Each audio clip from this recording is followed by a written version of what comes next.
Well, Mr. Speaker, we do welcome the agreement reached overnight, and as I said, this is something that we have consistently pushed for and is a crucial first step as we try and resolve this situation and indeed the humanitarian crisis in Gaza. Of course, we want to see all hostages released as quickly as possible, including British nationals, and I would urge all parties involved to deliver the agreement in full. I would also like to put on record my thanks to Qatar for their important role, and we will continue to work with the United States and Israel to ensure the safe return of hostages and maximise the opportunity of this temporary pause to step up aid to suffering civilians in Gaza. It is something that we have pushed for, we've continued to do, and the UK is playing a leading role in delivering.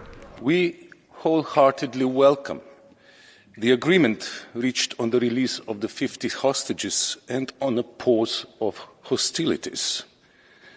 We stress, at the same time, the urgent need for all hostages to be released immediately. And we will work with our humanitarian partners to use the pause for a humanitarian surge in Gaza. Ensuring adequate humanitarian access will also require putting in place urgent and extended humanitarian pauses throughout Gaza and for a sufficient number of days, as called for last week by the United Nations Security Council in its Resolution 2712, which was facilitated by Malta. We hope that the agreement on a pause of hostilities that has just been reached will allow for a substantial surge in humanitarian aid delivery into and within Gaza.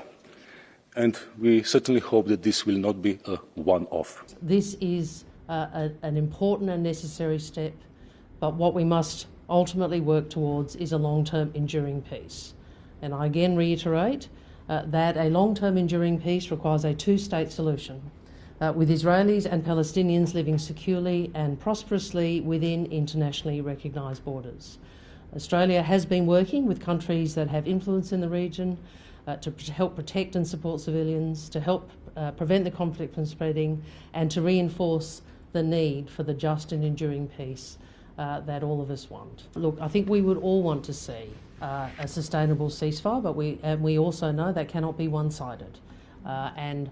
We recognise that the steps that have been taken today with this agreement that has been negotiated is progress towards these goals. But I want to say this, we remain deeply concerned about the loss of civilian life. And I know so many Australians are deeply concerned about the loss of civilian life. People are distressed about the horrific attack by Hamas. People want the hostages released, and people are distressed by the loss of civilian life in the period we have seen in these last weeks. Paschim Asia क्षेत्र में असुरक्षा और अस्थिरता की स्थिति हम सब के लिए चिंता का विषय है।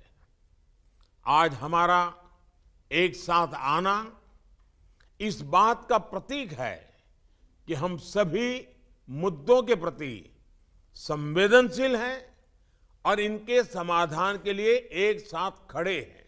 4 günlük insani fasıla ilanı ve sınırlı sayıda olsa rehine ve tutukluların takası konusunda mutabakata varılması olumlu bir gelişmedir. Bu adımın önceliğimiz olan ve bir an evvel tesis edilmesini beklediğimiz kalıcı ateşkese ve barışa vesile olmasını temenni ediyorum.